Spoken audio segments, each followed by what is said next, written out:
Olá, graça e paz do Senhor Jesus seja com todos nós. Uma ótima quarta-feira para todos. Hoje é dia 7 de julho de 2021, são 7 horas e 33 minutinhos. Estamos começando aí mais um dos nossos devocionais.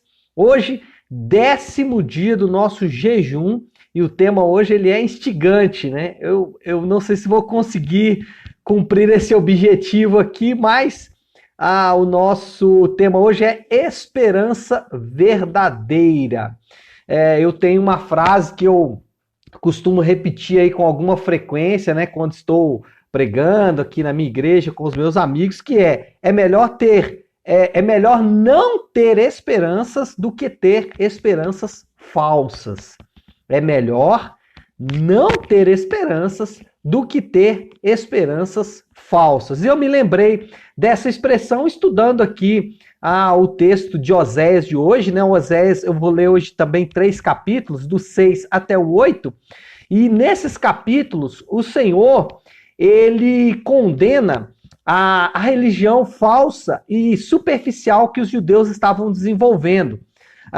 O que acontece? Deus, ele, óbvio, enviou vários profetas, né? Enviou vários homens de Deus para advertir a nação de Israel sobre os seus pecados, sobre a necessidade que eles tinham de desenvolver um relacionamento verdadeiro com Deus e não um relacionamento superficial, um relacionamento falso. E na cabeça desses irmãos, uma expressão muito comum deles é o que está aqui no versículo 1 do capítulo 6. Venha, voltemos ao Senhor. Ele nos despedaçou, mas nos trará cura. Ele nos feriu, mas sarará as nossas feridas. É um texto bem usado aí, a gente ouve com muita frequência, mas essa era uma expressão de uma religião superficial. Eles estavam dizendo, não, há de ser nada não, há de ser nada não. Deus fez a ferida aí, mas tem cura de Deus vindo, tem cura de Deus vindo. Deus resume essa religião falsa, essa esperança falsa dos judeus aqui no capítulo 8, um versículo 7, inclusive eu achei que isso era um ditado popular e descobri que é um versículo, né? Capítulo 8, versículo 7 diz assim: eles semeiam vento e colhem tempestade. Então você já deve ter ouvido aí essa expressão como um ditado popular, né? Semeia vento e colhe tempestade, mas essa é uma expressão de Deus, uma condenação de Deus com relação a essa religião falsa, a essa esperança falsa que os judeus haviam desenvolvido. Não, há de ser nada não, vamos orar aí, Deus vai resolver isso aí, Deus vai curar, Deus vai restaurar, tá de boa, tá tudo certo. Deus diz, essa religião, ela é vento. E quando você semeia vento, semeia nada, você colhe, o teoria seria semeia vento, colhe vento. Mas não, Deus está dizendo, olha, vocês vão semear vento, vão semear uma religião superficial, uma religião falsa, uma adoração falsa, e vocês vão colher consequências gravíssimas, vão colher consequências severas, é o que Deus está dizendo. E aí, quando nós percebemos, nós vamos ver que os judeus haviam transformado a religião judaica, haviam transformado a sua adoração em uma adoração superficial, em uma adoração vazia de sentido, vazia de profundidade, não havia intensidade e não havia mudança, transformação de fato. Né? Será que nós estamos revendo uma montagem desse judaísmo superficial no nosso cristianismo moderno? Bom, não sei.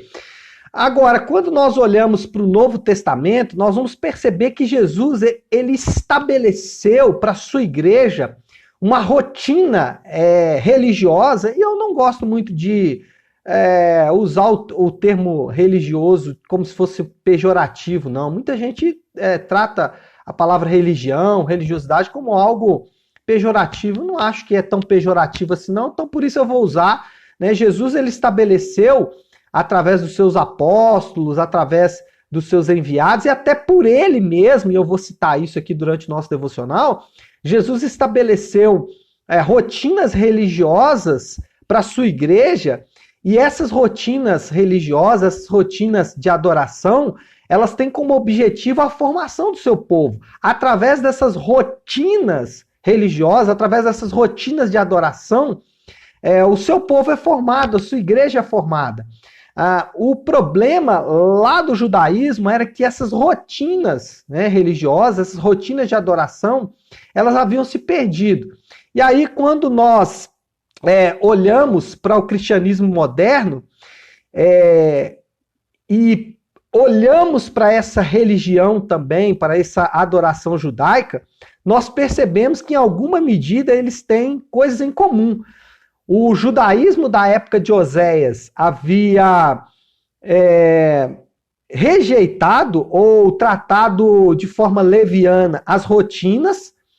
Jesus restabelece essas rotinas ou rituais, né? Se você não tem gente que não gosta muito da palavra ritual, eu não tenho problema nenhum com essas expressões, mas Jesus ele estabeleceu rituais que no judaísmo antigo havia se perdido, e parece que o cristianismo moderno vai seguindo na mesma direção.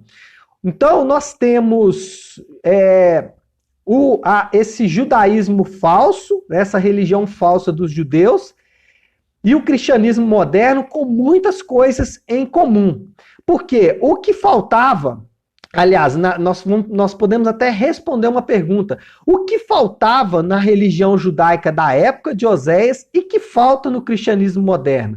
O que faltava lá para aqueles irmãos que Deus chegou a dizer semeiam vento e colhem tempestades, que faltam para nós também? Será que existe alguma relação entre o que aqueles judeus deixaram de fazer lá na época de Oséias, que Jesus restaurou no Novo Testamento, mas que o cristianismo moderno também deixou de fazer? Bom, eu listei pelo menos 3 coisas, mas tem mais coisas, mas eu vou me ater a essas 3 coisas, porque eu acho que essas 3 já vai nos dar aqui uma ideia do quanto nós estamos baseando a nossa esperança em esperanças falsas. Primeira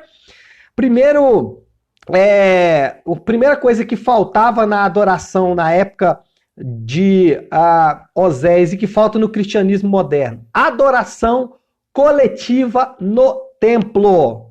Outra forma de dizer isso é participação no culto. O cristianismo moderno, ele acha que não precisa mais de igreja. Interessante que a adoração na época de Oséias também achava que não tinha mais necessidade da adoração coletiva. Eles, inclusive, não mais iam para Jerusalém, que era o local do templo. Eles achavam que Betel, Samaria, Gilgal, estava tudo certo, né? Então, o cristianismo moderno, assim como a religião judaica na época de Oséias, não valorizava a adoração coletiva no templo. O cristianismo moderno acha que não precisa de igreja. Você já deve ter ouvido aquela expressão apócrifa, né, herética, mentirosa, que não existe nenhum versículo na Bíblia que dá suporte para essa expressão, mas ela é falada como se fosse a verdade filosófica religiosa mais profunda. A igreja sou eu. Você já deve ter ouvido essa expressão? Ela é mentirosa, não existe. A igreja não é você. Desculpa. A igreja somos nós. Igreja só é igreja quando ela é coletiva. Individual não é igreja. A igreja não é você. A igreja somos nós. Aí você pode falar assim: pastor, mas Jesus não falou isso não. Sério? Sério que Jesus não falou nada relacionado a isso? Bom, então as portas do inferno não prevalecem contra a eclésia, contra a assembleia, contra os santos reunidos, que significa a palavra eclésia, os separados para fora, né? Aqueles que Deus separou. Será que realmente Jesus não falou nada sobre isso? O fato de Jesus ter separado 12 homens e passar a ter uma vida relacional com esses 12 homens, será que você não consegue perceber ou você não quer perceber que isso era uma igreja? Bom, primeira coisa, a religião judaica abandonou a adoração coletiva, o crente moderno abandonou a adoração coletiva. Segunda, santificação radical, radical. Jesus, ele insistia no arrependimento. Jesus pregou e falou de forma contumaz, de forma contundente sobre o arrependimento. E o cristianismo moderno acha que não precisa abandonar os seus pecados. Você percebe exatamente uma disparidade entre o que Jesus disse, entre aquilo que era um problema na época de Oséias, porque ao ler o profeta aqui você vai perceber exatamente que ele faz várias menções disso, ele fala de indivíduos, que sacrificavam, que entregavam holocaustos, mas Deus falava, eu não quero holocausto, eu quero arrependimento, eu quero mudança de vida, eu quero que vocês abandonem os seus pecados. Uma frase muito comum nos crentes modernos é: isso não tem nada a ver.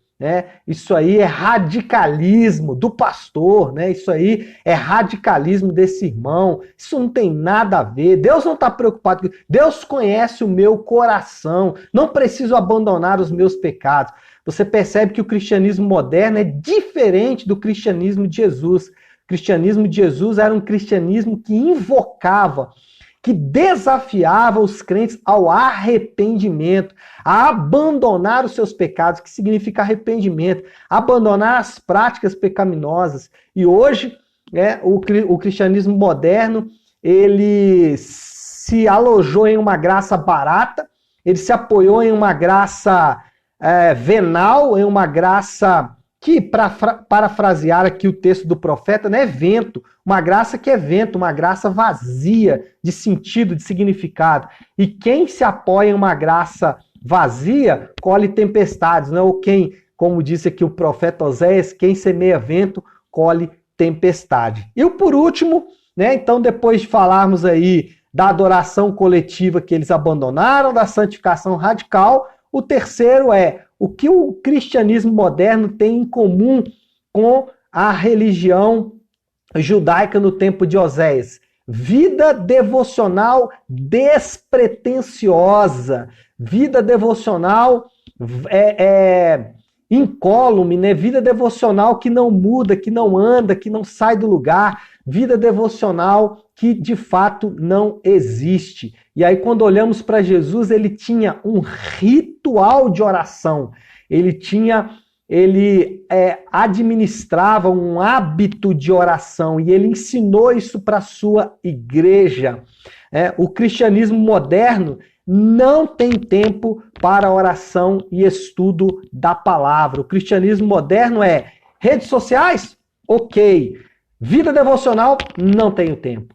Então essa é a imagem do cristianismo moderno e que tem uma relação muito estreita com o judaísmo da época de Oséias e de outros profetas também, é claro. Mas como estamos estudando Oséias, tem uma relação muito forte com o judaísmo da época de Oséias e que é oposto ao cristianismo ensinado por Jesus. No cristianismo de Jesus, o tempo de oração do Filho de Deus, o tempo de oração daquele que de fato talvez não precisasse orar, que é o próprio Senhor Jesus, ele não abria mão. E nos crentes modernos, o tempo devocional não existe. E quando ele existe, é vento. Não tem estudo da palavra de fato, não faz ligações com a vida de Jesus, não aponta para Cristo, não aponta para aquilo que Cristo ensinou e fez, aponta apenas para o próprio umbigo, para os próprios problemas e para as próprias dificuldades, se esquecendo que as dificuldades, os problemas são resultado de uma vida sem Deus, de alguém que semeou vento. Semeou vento, colhe tempestade, é o princípio bíblico que não pode ser ignorado, Se você quiser uma versão moderna desse versículo, você pode ir lá para Gálatas, onde Paulo fala que de Deus não se zomba, pois aquilo que o homem semear, certamente ele colherá. Então, esse é o resultado do cristianismo moderno. É melhor não ter esperanças do que ter esperanças falsas. Lamentavelmente, muitos cristãos, e a nossa oração, a minha oração nessa manhã foi: Deus, não me deixe ter esperanças falsas.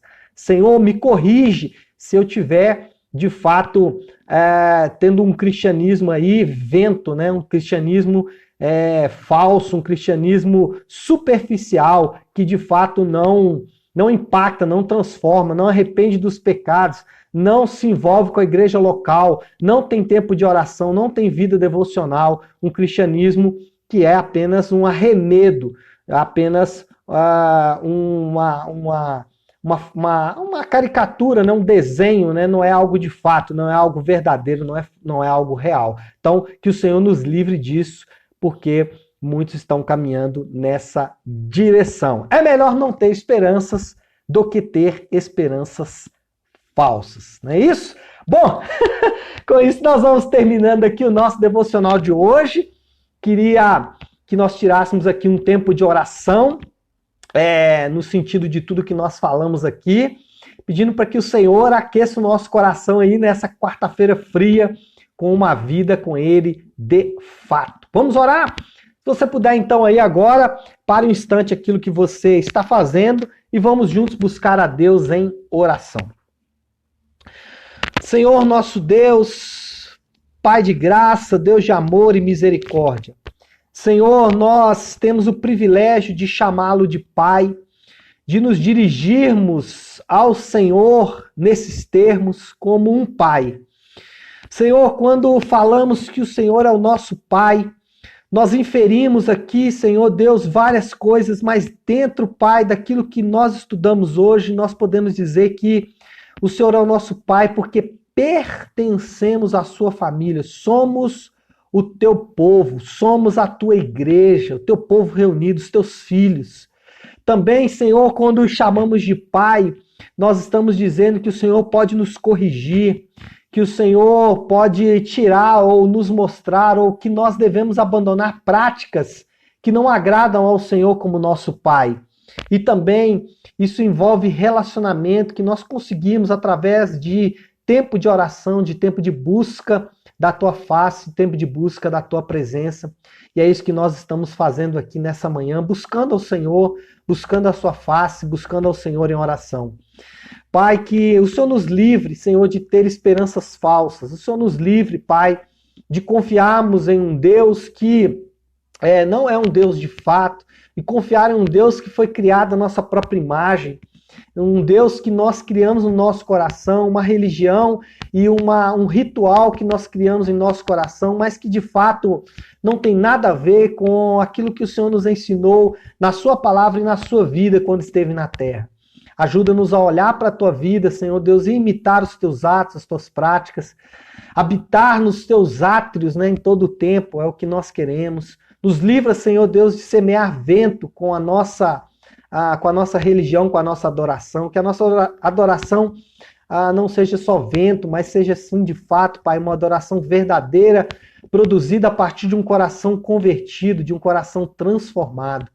Senhor Deus, que a graça e a misericórdia do Senhor se derrame sobre as nossas vidas hoje, sobre cada um dos meus irmãos que estão comigo agora, os meus irmãos que fazem parte da minha igreja local, para que o Senhor livre de toda enfermidade, para que o Senhor derrame conforto em tempos difíceis e para que o Senhor fortaleça aqueles que precisam levar o pão para suas mesas. Senhor nosso Deus, eu oro também, Pai, em último lugar, para cada um que está comigo aqui, para que o Senhor aqueça o coração deles, para que a nossa esperança seja firmada no Senhor. Nós adoramos, louvamos o teu nome e engrandecemos a ti, em nome de Jesus. Amém, amém e amém. Amém, meu povo querido? Bom, então é isso. Nós vamos ficando por aqui. Que Deus te abençoe. Uma excelente quarta-feira para todos nós. Fiquem com Deus.